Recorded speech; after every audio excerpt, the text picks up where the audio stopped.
کہ جب 10 سال پہلے اللہ بزرگ برتر نے مجھے موقع دیا اللہ کے 100 ناموں کے نیچے بجٹ سپیچ کرنے کا، تو کچھ میرے سینئرز تو اس وقت نہیں ہیں، شاہ جی نہیں ہیں، خان صاحب نہیں ہیں، اس زمانے میں ہمارے ساتھ ہاشمی صاحب ہوا کرتے تھے، لیکن نواب صاحب موجود ہیں، یو بی اے وٹنس۔ اگر آپ کو میں 10 سال پیچھے لے جاؤں تو انہی اللہ کے 100 ناموں کے نیچے میں نے کچھ باتیں کی تھی، اور میں 10 منٹ کے اندر اس کو، اور میری بات آج کسی جماعت کی نہیں، دوبارہ میں یہ بات کر رہا ہوں، مقدمہ جمہوریت رکھنا چاہتا ہوں اس ایوان اللہ کے 100 ناموں کے نیچے ان کے سامنے جو اس ملک کے اصل وارث ہیں، 25 کروڑ عوام۔ ہمارا تعلق مختلف جماعتوں سے ہو سکتا ہے، لیکن ہماری آخری وفاداری اللہ اور اس کے رسول کے بعد اپنی جماعت اور اپنے لیڈر سے پہلے ان عوام کے ہے جو پیچھے ہمارے پیچھے کھڑے، کوئی لاہور سے آیا ہے، کوئی کراچی سے آیا ہے، کوئی خیبر پختونخوا کے بلند و بالا پہاڑوں سے آیا ہے۔ مجھے آج یہ بات بڑی خوبصورت یاد آئی ہاشمی صاحب کی، جو انہوں نے مجھے ایک دفعہ کی تھی۔ وٹو صاحب نے فرمایا تھا، میں پوچھا ہاشمی صاحب آپ سیاست میں کیوں آئے، ڈپٹی اسپیکر صاحب، تو انہوں نے کہا یار مجھے ایک جگہ ایسی چاہیے تھی جہاں کہ میں اپنی بات کر سکوں۔ تو میری درخواست ہے تمام ایوان کے معزز لوگوں سے، دوستوں سے، بھائیوں سے، بہنوں سے، اپنی بات کیجئے، دوسرے کی سنیے، اور ہم گالی سے نہیں بلکہ دلیل سے جواب دیں۔ وہاں سے بھی ایک غلطی ہوئی، ہماری طرف سے بھی ہوئی، میں کسی کا نام نہیں لیتا، میں سمجھتا ہوں دونوں نہیں ہونے چاہیے تھے۔ ہمیں اس ایوان کو ایک ایسا ایوان بنانا ہے جناب ڈپٹی اسپیکر صاحب کہ جس کے ہمارے بچے نوجوان ہمیں فالو کرتے ہیں، ہم ان کے لیے لیڈرز ہیں۔ ہر باپ ہر ماں اب کم از کم اپنی بیٹا یا بیٹی کا لیڈر ضرور ہوتا ہے۔ جو درد آج وسیم صاحب آپ نے بیان کیا، پچھلی اسمبلی میں نے یہ بات کی تھی، ہم سب پاکستانی ہیں، پشتون ہم نے ووٹ کی طاقت سے بنایا، پنجابیوں نے قربانی دی، سندھی بلوچ سب نے، میں برملا اس کا اظہار کرتا ہوں، سب سے بڑی قربانی پاکستان کے لیے اگر کسی نے دی ہے، اردو سپیکنگ نے دی ہے کہ اپنا گھر چھوڑ کے پاکستان کو گھر بنایا۔ آؤ ان کو سینے سے لگاؤ اور ساتھ میں بلوچ کو بھی سینے سے لگاؤ۔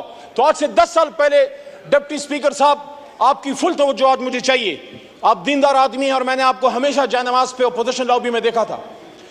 میں نے 10 سال پہلے بات کی کہ اللہ ان 100 ناموں کے نیچے، اللہ کے 100 ناموں کے نیچے ہم سب اس بات کا عہد کرتے ہیں، آپ ہو یا ہم اس بات کا عہد کرتے ہیں، یہ پاکستان ہماری ماں ہے، اپنی ماں سے زیادہ اس پاک سرزمین کے وفادار رہیں گے۔ اور اس کے بعد قائد اعظم بیرسٹر محمد علی جناح نے جو باتیں کی تھی، میرے بڑے بھائی تارڑ صاحب بیٹھے ہیں، لاء میں میرے سینئر ہیں، قابل احترام ہیں، اگر ہم ان کی گفتگو پہ جاتے، ان کے فرمودات پہ جاتے، یقین کیجئے پاکستان آج سپر پاور ہوتا، اور یہ بنے گا جس طرح صوفی محمد برکت علی صاحب فرمایا کرتے تھے، وہ کہتے تھے تمہیں جنگل میں تنکے چنتا ایک ملنگ یاد آئے گا، جب وہ کہا کرتا تھا ایک وقت آئے گا کہ دنیا کے فیصلے پاکستان اور اسلام آباد کی ہار نہ میں ہوں گے، لیکن اس کے لیے ہمیں کھڑا ہونا ہوگا، مضبوط ہونا ہوگا۔ اس آدمی نے کہا تھا جناح صاحب نے کہ مسلمان مصیبت میں گھبرایا نہیں کرتا، تو پھر انہوں نے آپ کو آگے کی ڈائریکشن بھی دی، حکومت کیسے کرنی ہے، فائنانس کیسے چلانا ہے، لا منسٹری کا کیا کام ہے، بیوروکریسی نے کیا کرنا ہے، آرمڈ فورسز نے، جس کو ہم اسٹیبلشمنٹ کہتے ہیں، آرمڈ فورسز نے کیا کرنا ہے، سیاستدانوں نے کیا کرنا ہے۔ میں مقدمہ جمہوریت میں آگے بڑھنے سے پہلے بجٹ 2024 پہ ایک بات کرتا ہوں، جو بھی حکومت آتی ہے، جو کرنے والا کام ہے وہ اس کی طرف ہم نہیں جاتے، ہم کہیں گے برا بجٹ ہے، یہ کہیں گے اچھا بجٹ ہے، لیکن اس آدمی نے 1948 میں یہ بات کی تھی، اسٹیٹ بینک آف پاکستان کو سپیچ کرتے ہوئے کہا تھا، اور یہ بات پاکستان کی فائنانس منسٹری 75 سال سے اپنے ویب سائٹ پہ، اپنے سینٹرل آفس میں، جب Asad Umar minister for finance ہوا کرتے تھے، ہم جب جاتے تھے میں دیکھتا تھا وہاں بڑا لکھا ہے، ہمایوں صاحب، اورنگزیب صاحب، بڑا لکھا ہوا ہے، قائد اعظم نے سن 48 میں فرمایا، مفہوم ہے تقریباً، الفاظ ایسے ہی ہیں تقریباً، کہ I shall watch، state bank کو کہہ رہے ہیں کہ I shall watch with keenness the work of your research organization in devising the banking principle according to Islamic banking system، ایسا ہی ہے۔ اور اس میں وہ یہ بھی کہتے ہیں آنریبل فائنانس منسٹر صاحب کہ The Western economic system has given the world nothing but 2 world wars. تو انہوں نے ہمیں راستہ کیا دیا؟ راستہ یہ دیا کہ آؤ دنیا کو ربا فری، سود سے پاک معیشت دیں. مسلمانوں نے ہند نے جب پاکستان بنایا تھا لا الہ الا اللہ محمد رسول اللہ کے نام پہ، تو ہم نے دنیا کو جب ایک نئی ریاست دی، اللہ رسول کے نام پہ پہلی ریاست ہے اور شاید آخری ریاست، تو وہاں ہم نے دنیا کو اپنا اکنامک سسٹم دینا تھا. ہاں مشکل ہے اور جیسا مشکل ہے، لیکن سفر، وہ جو نیلسن منڈیلا نے کہا تھا نا کہ journey of 1000 miles starts with a single step. Let's take that step today from the National Assembly of Pakistan, my learned brothers and sisters. دوسرا، قائد کی بات تو بڑی ایک انسان کی بات ہے. اللہ کیا کہتے ہیں؟ سورہ بقرہ آیت نمبر 276، الذين يأكلون الربا لا يقومون إلا كما يقوم الذي يتخبطه الشيطان من المس ذلك بأنهم قالوا إنما البيع مثل الربا وأحل الله البيع وحرم الربا فمن جاءه موعظة من ربه فانتهى فله ما سلف وأمره إلى الله ومن عاد فأولئك أصحاب النار هم فيها خالدون. مفہوم یہ ہے کہ جو لوگ سود کھاتے ہیں وہ اس جہان میں ایسے اٹھیں گے يتخبطه الشيطان من المس، جیسے ان کو if the evil has touched them. اور پھر آگے کیا کہتا ہے اللہ تعالیٰ؟ اللہ آگے آیت نمبر 276 میں کہتا ہے یمحق اللہ الربا ویربی الصدقات واللہ لا يحب كل کفار نثیم. اللہ ربا کو ختم کرتا ہے، سود کو ختم کرتا ہے، اور اللہ صدقات کو بڑھاتا ہے. اور آگے پھر اللہ کریم کیا فرماتے ہیں؟ یا ایھا الذین آمنوا اتقوا اللہ وذروا ما بقی الربا ان کنتم مؤمنین. اے ایمان والو، اگر اللہ سے ڈرتے ہو تو ربا کو چھوڑ دو، سود کو چھوڑ دو. سارے بجٹ پھر آپ کی ملک و قوم کی ترقی کے بجٹ ہوں گے، چاہے نون بنائے، پیپل پارٹی بنائے یا ہم خان صاحب بنائیں. اور آگے اللہ کیا کہتے ہیں؟ یہ بڑی سخت آیت ہے. ڈپٹی اسپیکر صاحب مجھ میں جرت نہیں، آپ خود شاہ صاحب آپ خود صاحب تصوف خاندان سے تعلق رکھتے ہیں، آپ میں بھی ہمت نہیں، ہم میں کسی میں ہمت نہیں.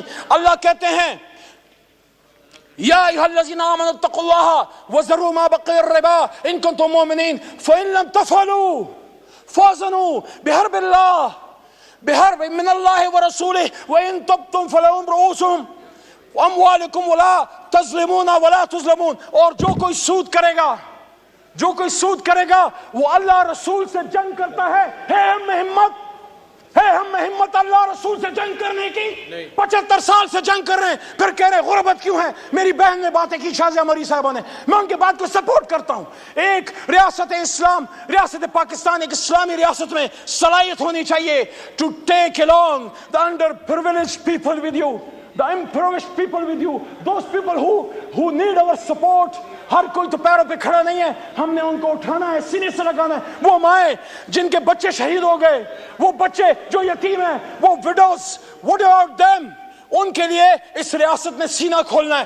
لیکن مقدمہ جمہوریت میں پھر آگے بڑی امپورٹنٹ بات عیسائی نے پاکستان کی، اور وہ یہ ہے، بڑی بات ہوتی ہے کون اسٹیٹ ہے، کون وارث ہے. The sovereignty of the state belongs to Almighty Allah.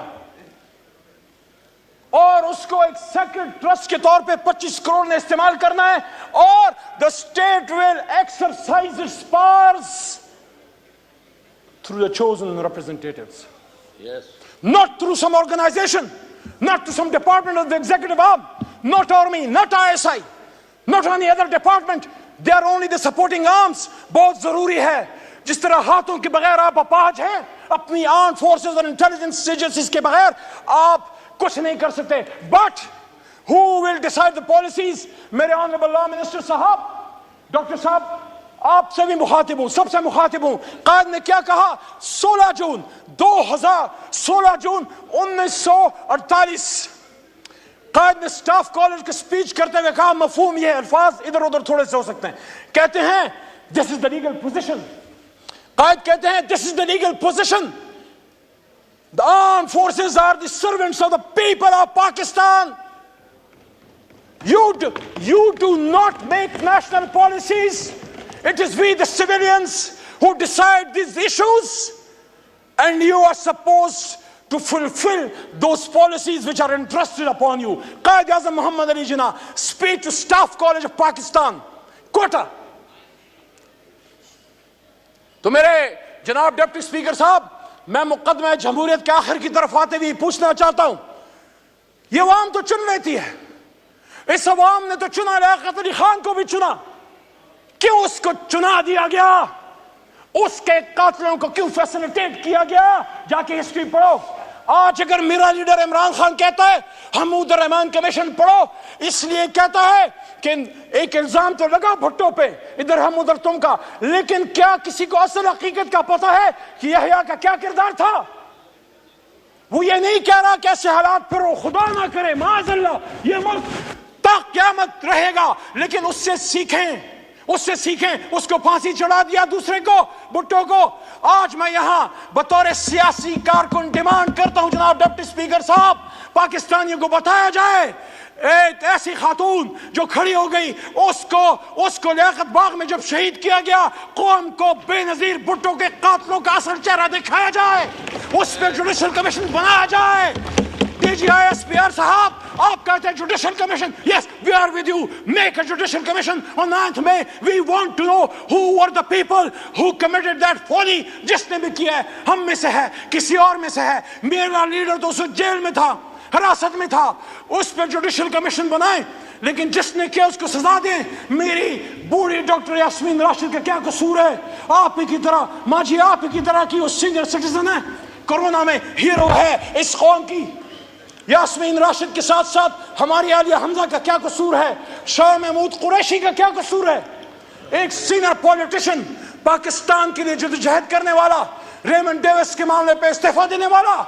میرے جناب ڈپٹی اسپیکر صاحب، میں آج اس سوال میں کہنا چاہتا ہوں، میں سائفر کیس کے ایک ایک دن رہا، میں عدالت جاتا رہا، عمران خان بری ہوا ہے، میں کہتا ہوں سائفر پہ جوڈیشل کمیشن بنائیں۔ اور جو بات محترم نواز شریف صاحب کے پرسنل ان کے ترجمان مسٹر محمد زبیر صاحب نے کی تھی کہ اس وقت آرمی چیف نے انہی کے ایک شخصیت لیڈر میاں صاحب کے الزام ہے، اس پہ بھی کمیشن بنائیں۔ میرا سوال یہ ہے، کب ایسا کیوں ہوتا ہے؟ ایک منتخب وزیر اعظم کے ساتھ ایسا کیوں ہوتا ہے؟ 88 میں جب بے نظیر صاحبہ کی حکومت آئی، 90 میں آج آئی کس نے بنائی؟ 90 میں آج آئی کس نے بنائی؟ کہ اس کو 5 سال پورے نہیں کرنے دیا۔ اور اگر نواز شریف آ گئے 90 میں تو 93 میں جتنا بھی کوئی قصور تھا، آرمی چیف کو برطرف کرنے کا اختیار قانون نے دیا تھا نواز شریف کو۔ کیوں اس کی حکومت ختم کی گئی؟ 99 میں کیوں نواز شریف کو ہتھکڑیاں ڈال کے بھیجا گیا؟ کیوں بھیجا گیا؟ تو جب میں نواز شریف کی اس کے خلاف اگر اینٹی جمہوریت کوئی کام ہوا ہے تو میں پھر اس ایوان کے سامنے مقدمہ کیوں نہ رکھوں؟ کیا آپ کے سابق وزیر اعظم آپ کو نہیں پسند، آپ اس سے نہیں ایگری کرتے سیاست سے؟ اس پہ لائف اٹیک، 1-2 منٹ جی، اس پہ آخری اٹیک ہوا، لائف اٹیک ہوا، باڈی میں 4 گولیاں کھا کے 350 دنوں سے جیل میں ہے، اس پہ جوڈیشل کمیشن کیوں نہ بنے؟ کتنی بے نظیر، کتنے لیاقت علی خان، کتنے بھٹو قربان کرو گے؟ ہزاروں سال نرگس اپنی بے نوری پہ روتی ہے، بڑی مشکل سے ہوتا ہے چمن میں دیدور پیدا۔ مقدمہ جمہوریت یہ ہے میرے بھائیوں، میری بہنوں، میرے دوستوں، do not fight for power, don't go into power politics, do not fight for power, fight for the people of Pakistan۔ شکریہ، آپ شکریہ، شکریہ۔ مائک کھولیں، مائک کھولیں۔ تو صاحب کی جماعت میں ہیں، آپ کھڑے رہیں، میں عمران خان کے ساتھ کھڑا ہوں، کھڑا رہوں گا انشاءاللہ، جیل بھی نہیں توڑ سکی۔ لیکن میں یہ کہتا ہوں پاکستانیوں، میں یہ کہتا ہوں میرے دوستوں، میں یہ کہتا ہوں جب بات پاکستان کی ہو، جب بات اسلام کی ہو، جب قائد کی ہو، پھر اپنے لیڈر کی بات چھوڑ کے اس لیڈر کی بات اپنا لو، پھر اللہ رسول کی بات پکڑ لو۔ آپ میں سے ہر ایک لیڈر ہے، میں نے پچھلی سپیچ میں بھی یہ بات کی، ہم اپنا سٹیچر بڑھائیں، اپنے لیڈر کی غلط بات کو غلط کہیں، پاکستان زندہ باد کے لیے کہیں۔ اور اس شعر کے ساتھ اسپیکر صاحب آپ کو شعروں کا بڑا شوق ہے، صاحب ذوق ہیں، یہ شعر اس مقدمہ جمہوریت کا درد ہے، یہ شعر اس مقدمہ جمہوریت کا درد ہے، یہ عمران خان کا بھی درد ہے، یہ نواز شریف کا بھی درد ہے، یہ شہید بھٹو کا بھی درد ہے، یہ قائد اعظم کا بھی درد ہے۔ جاگن والیاں، جاگن والیاں رچ کے لٹے، سوئے تسی بھی ہو، تسے اسی بھی ہیں لالی اکھیں دی بے دستی ہے روئے تسی بھی ہو تو روئے ایسے بھی ہیں پاکستان زندہ باد جمہوریت زندہ باد عمران خان پائدہ باد شکریہ شکریہ